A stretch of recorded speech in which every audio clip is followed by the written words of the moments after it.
Hello and welcome to another exciting episode of the Weekly Shonen Jump Breakdown for the week of July 30th, 2018. My name is Trey, this is the Full Spectrum, and let's get started. We kick off this week with My Hero Academia 192, the Todoroki family, which has a beautiful color spread celebrating 4 years of My Hero Academia, which is awesome.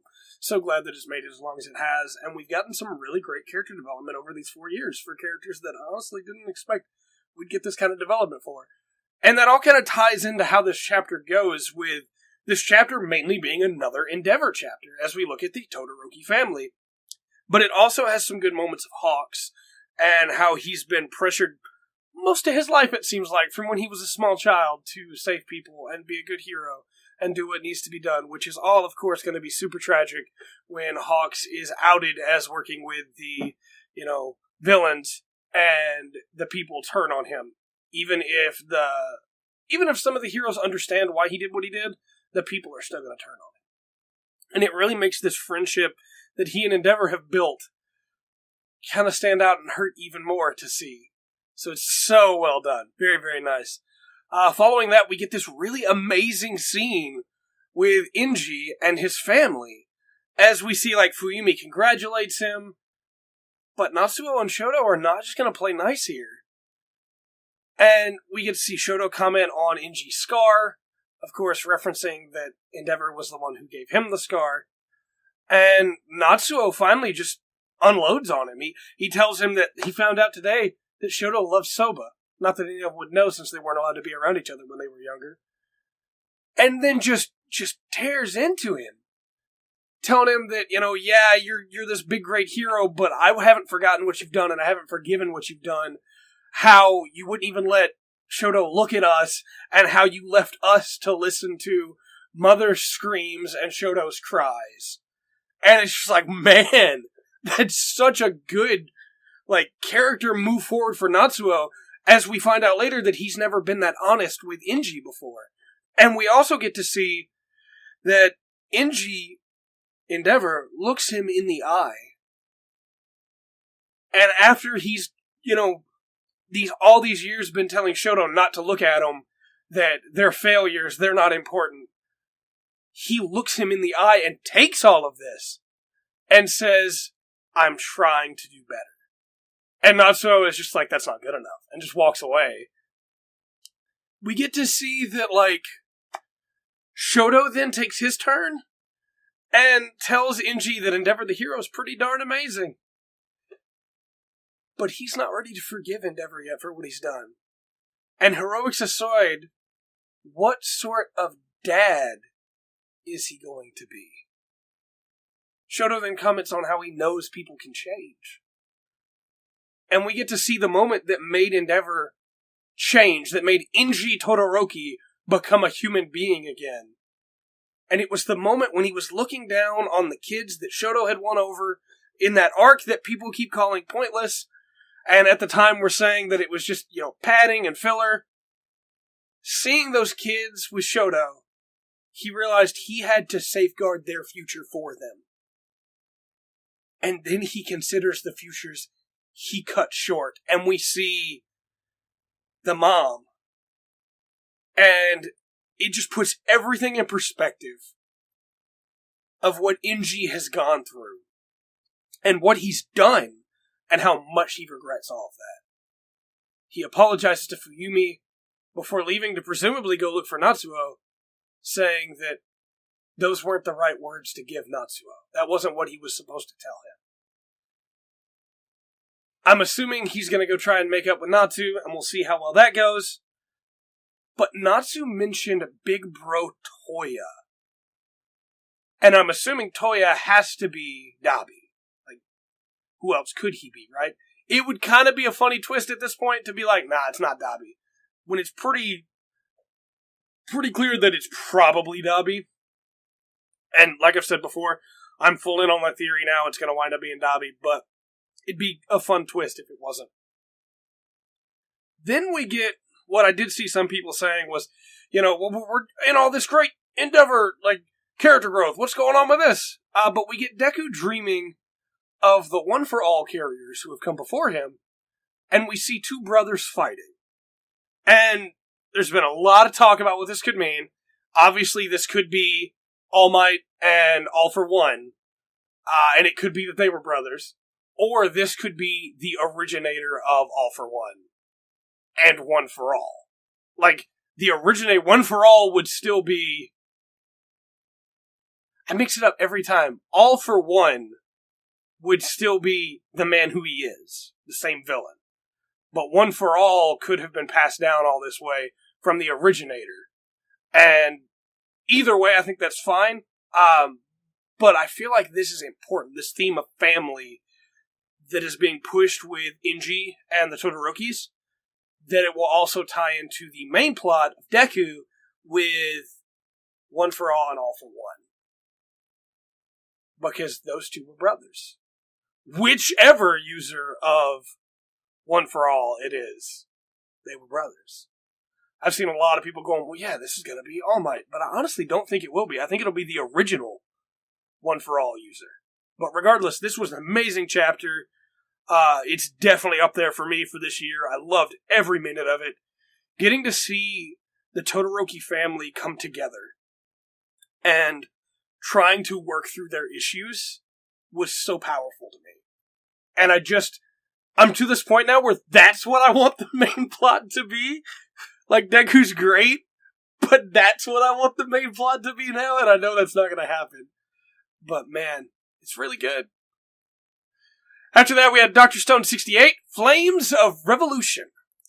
We get to see Senku going wild with the blueprints for his car, and Senku and Kiseki working on it, with Kiseki getting more and more excited as they get farther along, and Senku explains some more of the details. Everybody is like, hey, shouldn't we hurry up? Chrome's in danger. And Senku's like, nah, as long as he doesn't open his mouth, he'll be fine. And Kohaku reminds him this is Chrome they're talking about, and they all speed up the process a little bit. Then we get this really cool scene that is perfect for Chrome's character, where Chrome tries to explain to Tsukasa, Hyoga, and Ukyo just how great science is. It doesn't work, but he tries. And we get the moment where Tsukasa is no longer a hypocrite about his plan. Because for a long time we thought that Tsukasa just, didn't want any science because that's what he made it seem like. When in actuality, Tsukasa's whole problem was science that makes it where the playing field is leveled, right? We knew that part. But Tsukasa has now said, a little bit of science is okay, we're using weapons. And I saw a lot of people before this chapter, over the many, many different chapters that have come before, complaining like, well, Tsukasa's people are clearly using science in some way, shape, or form. It's not science he has a problem with. It's leveling the playing field where the strong are not the ones who lead.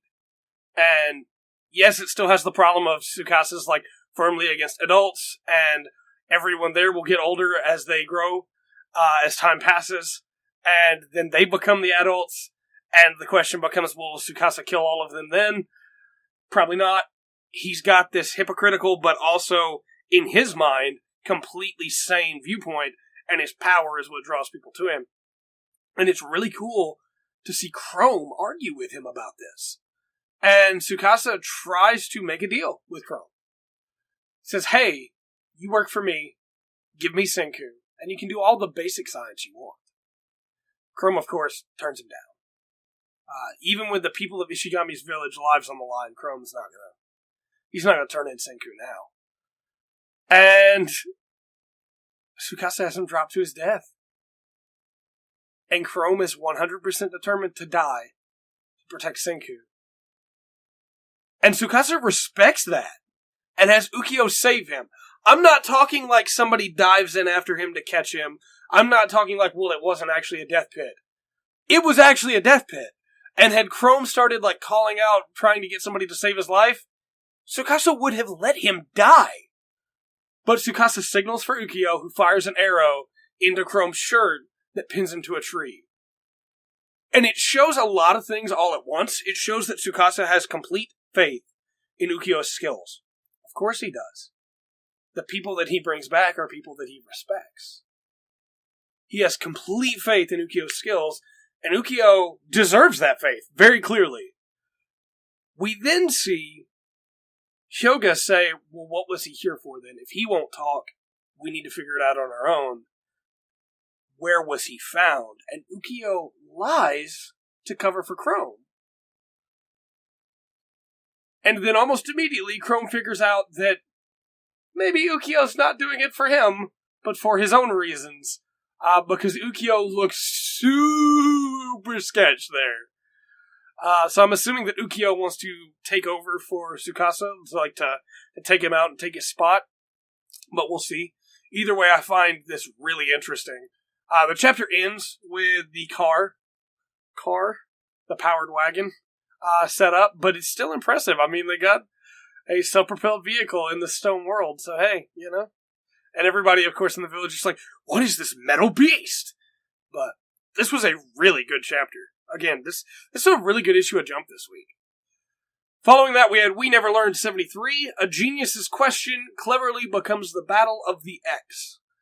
We can see that Yuiga is very self-conscious about the sort of kiss that he had with Furuhashi, and that Furuhashi picks the worst time to try and give him love advice. She figures out that he kissed somebody, and her concern for her two friends wanes when she considers that it might be some new girl, or as she puts it, some new chick. Miharu comes in at the worst possible time, and decides to cover for Yuiga. Because she thinks that the person that he kissed, that he doesn't want Furuhashi to know, is her big sister Kurisu. This leads to some funny moments here, where Yuiga's thanking her, and she misunderstands and thinks that Fumino is Yuiga's older sister, because to be fair, Fumino was saying to big sis, hey, it's fair. I don't blame Miharu for that. So, this begins, as the conversations continue, to really tick Fumino off. And she's not sure why she's so angry, but she gets more and more upset, to the point of saying, get real! At one point, and Miharu's like, alright, we'll get real then. I'll order a parfait and feed him. And there's this really, really good moment where Miharu is reaching over with the spoon, and she's clearly super embarrassed about this, because she doesn't like Yuiga that way. And she thinks Yuiga is in a relationship with her big sister. Yuiga's super embarrassed, because he's like, well, I mean, this'll work. It'll get her off our backs. But this is still a really embarrassing situation. And then Furuhashi dives across the table, intercepts the spoon, grabs the parfait, eats it all, and then goes, no more parfait, what a shame. I laughed so hard. It was such a good moment. My notes specifically state, her jealousy propel her forward as she devours the parfait. Miharu then declares defeat. We get to then see as Yuiga walks Furuhashi home. She obviously has a bit of a stomachache. She considers that if the person he kissed was Uruka or Ogata, she would definitely feel better about it. Right? And I really liked this chapter. I thought it was really cool because we don't get a lot of Furuhashi chapters that focus on Furuhashi. Almost always she's focused on the other girls, or how to help Yuiga with them, or help Yuiga with this. And here, it begins as I'm going to help the two of them, and quickly becomes no, I'm upset about this.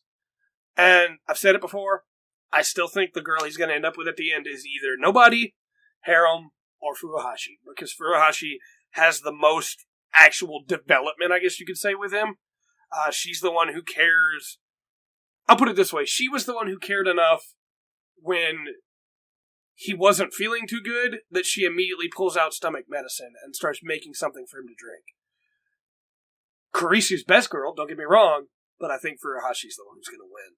And I think this chapter set up some really good setups, I guess, for lack of a better term. I don't know where I was going with that sentence, but it set up some good ideas for the next couple chapters and for the future, where she's beginning to realize more and more that maybe even if he's with the other two, one of the other two, it still is not okay. Regardless, really solid chapter. Following that, we had Food Wars 273, The Other Son. So, I'm real torn on this chapter, because on one hand, it just really cements the official fanfiction character that Saiba is, Suzuki, is, Asahi is, whatever name you want to call him. And on the other hand, it also sets up what might be my favorite moment in this entire manga. So, we'll go with the bad first. Saiba is not Juichiro's actual physical son, as we all expected.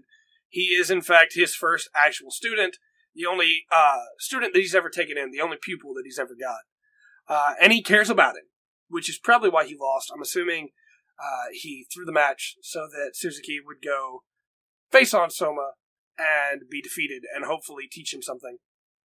At the same time, Suzuki does not look weak, and Suzuki has decided that he needs to beat the first seed. It's not that it's Soma. That's really cool, actually. He wants to beat the true son of Jurichiro, but his main goal is to beat the first seed, which is cool. I think that's a nice touch. Until it's not his main goal, because then his main goal is to marry Erina Nakiri and use her divine tongue to be able to make the best food possible. And like I said, this is official fanfiction character levels right here of, well, yeah, I know that like this character's really good, but here's the other son of the dad, and he's better than the main character, and he also wants to marry the same love interest that the main character has. But at the same time, the response that Soma gives to that is basically like, well, first off, you ticked me off because you insulted my cooking. You insulted my skill. And second off, that tongue's mine. And like, if you want Nakiri's tongue, get in line, buddy, is the official translation. That might be the best line of the year. I'm just saying. It's a really good line, especially when you consider that there is almost no context other than the official context that line would be considered okay in. So then Erina comes running in, and Saiba says, I'm gonna marry Erina Nakiri. She'll be my bride. And I'm sure Erina's pretty shocked when she hears that. But then Soma's immediate response of, she's mine. And obviously he's talking about her tongue, because he doesn't... Maybe he does feel that way already? It's really not clear. But she hears that, immediately gets super embarrassed, and then faints. And there's a couple big takeaways I have for this. I saw a lot of people being like, oh man, if Saiba beats Soma, then he's gonna marry Erina. It's like, well no, just because they're not doing a Shokugeki. This is a regular cook-off. They make sure to preface that in this chapter. And besides that, you can't Shokugeki for somebody's hand in marriage unless you're Shokugeking that person. Like, Soma couldn't lose and then Erina would be forced to marry Saiba. Like, that wouldn't happen. What I expect this to be is either one of two things. What I want it to be is the first one, which is where Soma knocks the socks off of Saiba, and Erina still takes that context of what he said without realizing why he was saying it, talking about her tongue, and is like, you know, fully accepting of that, and then they start a relationship in a really weird way that'd be really quirky and funny and great. The second one, which is what I expect to happen, is that Saiba beats Soma. Soma then has to, like, go back to the drawing board of cooking, and is reminded that, you know, to become a great chef, he has to cook food for somebody that he loves. He has to be trying to make the food tasty for the person that he loves, and then come to realize his feelings for Erina and beat Saiba the second time in an official Shokugeki. It's what I expect to happen. But either way, like I said, I'm real torn on this chapter, but I think because that second half, I'm gonna have to say it was a great chapter. Because, like, how can you not, right? Oh, man. If you want Nakiri's tongue, get in line, buddy. Oh, man. So next up, we have Black Clover 167, Path of Revenge, Path of Atonement. Rades offers a good deal. Help him kill Lich, and he'll use Valtos' magic to get him to the capital right now. But Asta is Asta, after all. So he tells Rades that he has to first atone for all the innocent people he hurt. And then, yes, please, take us to the capital. Help us out. Asta then turns to Valtos and Sally, and we find out Valtos just wants to know the truth. Did Lich really betray them like this? He was a true believer. And Sally just wants to experiment. So my boy Asta then sells his body for the sake of the magical kingdom. For the sake of the Clover Kingdom and the citizens within, he offers up his body to Sally's research. True hero right there. He tells her that as long as she doesn't hurt people or make trouble for him, not only can she research him, but she can research as much as she wants. Sally, obviously, immediately on board.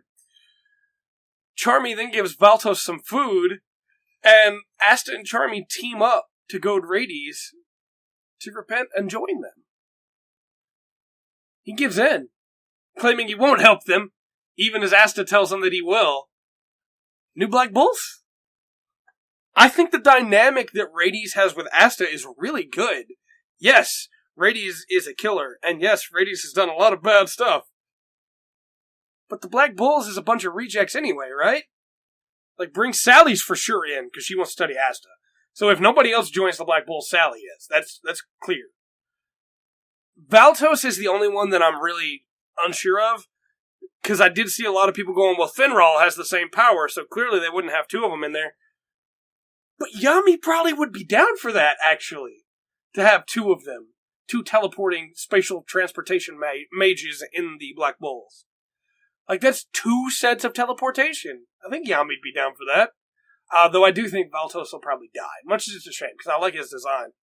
But I really want Rades to join, because Rades, his whole gimmick with Asta is so good that it reminds me of, like, Magna and Luck, but if both of them were Magna, but also that was great, if that made sense at all. We then see that the capital is in shambles, but the Black Bulls are here now, because they use Valtos' magic. So, it's about to kick off. I really hope these characters make it out of this and join the Black Bulls, because they're really good. I like them a lot. And I think they have a really cool dynamic. Plus, it would be really cool to see, like, Gordon and Rades interact, because Gordon's like, that's the guy who attacked our hideout. And, like, Charmy's like, these are the guys who destroyed my garden? And to have, like, them have to, like, make up for that, I could see some fun shenanigans with, like, Sally wanting to research Henry, and with, like, Valtos getting a new, like, obsession, but this time with Yami, that he had with Lich, and, like, constantly wanting to follow Yami around. And, like, their powers kind of complement each other, because, like, Yami's dark, and Valtos is, like, dark teleportation, whereas Finral is, like, the quick stuff. And then Rades could be, like, that guy that pretends like he doesn't want to hang out with everybody, but then Magna and Luck draw him in. I think they have a really good dynamic, and I'd really like them to stick around, but I'm afraid they might die. So we'll see. I did see a really funny post on Reddit that was like, you know, in Fairy Tail, hey, we fought, let's be friends. In Naruto, it's talk no jutsu. And in Black Clover, it's team up with us, or I'll break your arms and feed you food till you decide to work for us. Man, my boy Asta, just putting it all out there for the sake of the kingdom. After that, we had The Promised Neverland 97, The Future You Want. This one was kind of a setup chapter, but it really pulls out some surprises towards the end. We get all the Gracefield kids being filled in on everything that's going on, and on William Minerva, and on everything going on there. Then we find out that the kids have, in fact, thought about the problem of what if when we go back to the human world, we break that promise, and we start a war between humans and mankind again. Or mankind and demons, again. Or should we just stay here and fight against the demons here? Emma decides she wants peace for everybody. She wants to rescue all the children. To do that, they have to find the 7 walls and make a deal with a demon that Mujiko was talking about. To be able to make that promise, however, they have to leverage on the other promise that was made. Obviously, all the Gracefield kids are on board, and they have a 2-year time limit to accomplish all this before Phil is old enough that he'll get fed to the demons. Emma goes to tell Yugo their decision, but Yugo was waiting. He was listening in, and he tells her to do it. A world without children being eaten sounds great. I agree. When she asks why they won't just escape secretly, he reminds her that he's going with her to the human world, right? That's what she had told him, was come to the human world with us. And it's just a really good callback there. All of them, Goldie Pond, Gracefield, all of them are on board. And we see Phil. He seems like he's doing okay, maybe. Sonju and Mujika. Then we see Norman. He's still apparently doing fine. And then we see Ratri. The evil Ratri brother, who is not only still alive, but is suspicious as to what happened at Goldie Pond. Because they have found Bayan's body. And they can't find any of the children's bodies. So Ratri not only knew what was going on with Bayan, but he doesn't trust what happened there. And he's still alive.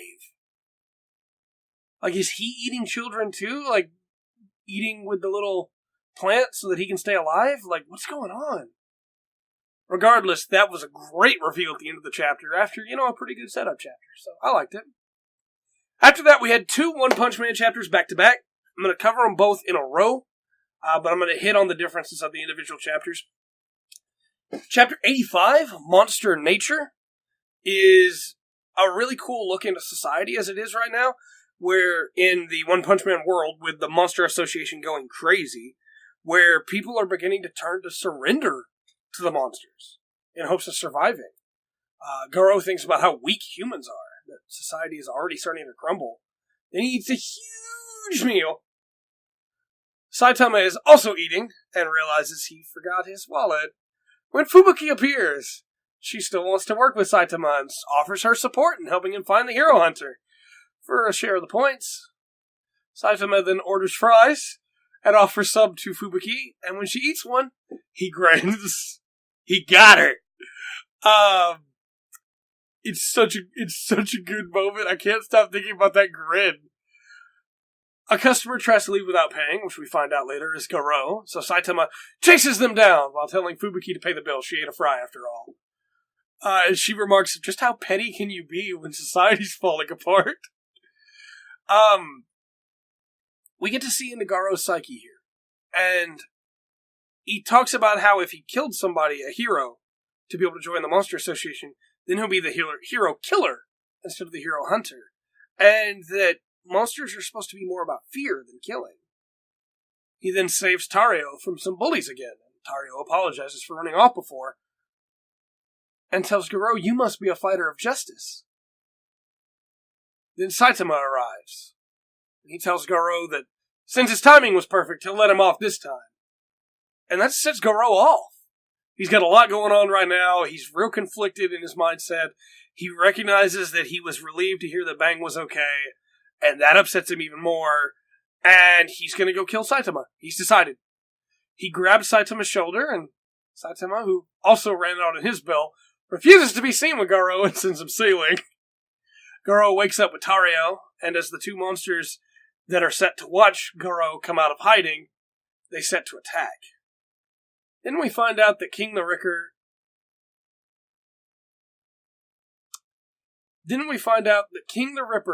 abducts and murders children. Garo then tells Tario to stand back as the chapter ends.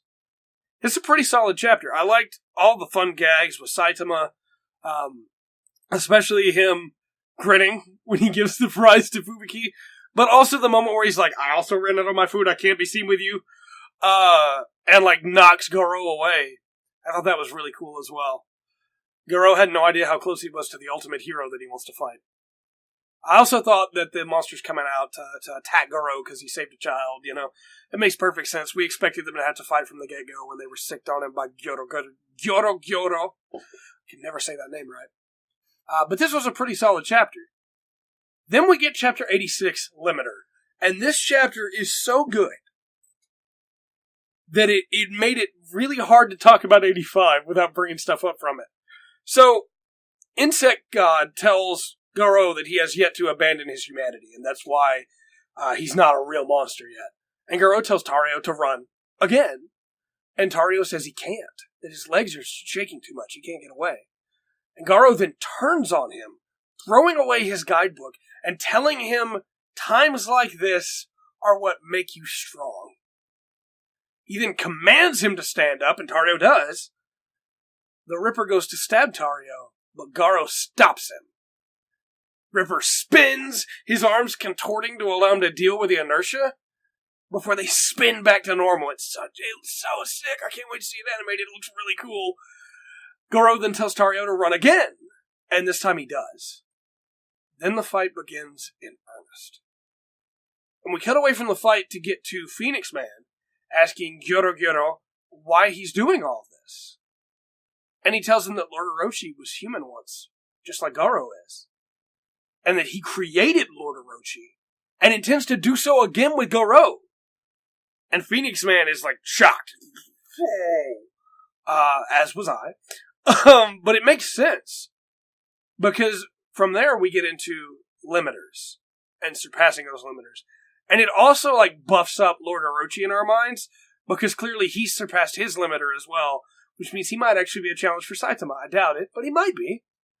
We cut to Zombie Man, who's gunning for the House of Evolution and doesn't know that Saitama destroyed it a long time ago, and reveals that he was experimental sample number 66.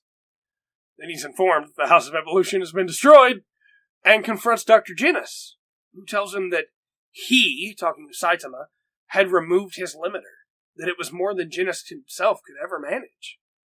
Genis explains the limiters a body has to prevent too much growth, as we see Garo fighting for his life. Genis then talks about Saitama's, drawbacks, his baldness, and his suffocating isolation. Genis trembles as he talks about Saitama's power, and how he forced open his limits and demolished his limiter. We then cut back to Garo, who's surprised to find that he can beat these two. They're nothing like fighting Bang and his brother. He can beat these two. When another monster arrives, Taro and its tentacles. And when Garo tries to check on him, Ripper gets a clean hit in. And then a lot more.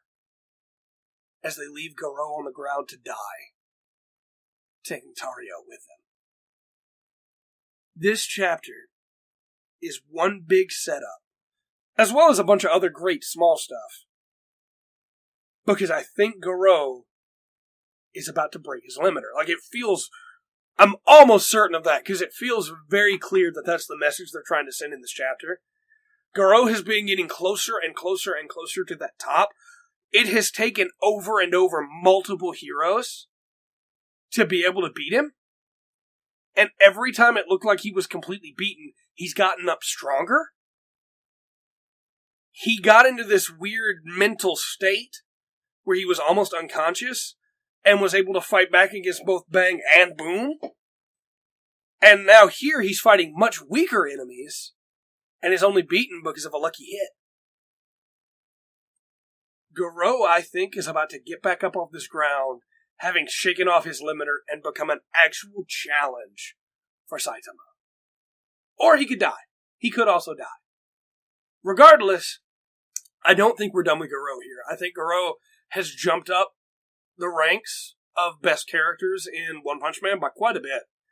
And I think what we're going to see with Garo going forward is not him on the hero's side, but him fighting against the monsters for the idea of what a real monster is. I think that's why we spent so much time on the Garo stuff, about how he's going to make another Lord Orochi here, how all the monsters talk about Lord Orochi's domineering power, and how none could stand against it. I honestly believe that that's the difference, is that they've broken that limiter, and that's why we spend so much time focusing on the limiter of this chapter. I love Garo. I love the arc he's gone through. I really want to see him come out of this on either side. I would be happy. But I honestly think he's going to come out of this on his own side. Much stronger. With all that said, though, that's the end of Jump for this week. We had some amazing chapters, even with One Piece on break. Next week, we have another Jump Start coming in. But until next time, remember to always enjoy the full spectrum the Jump has to offer.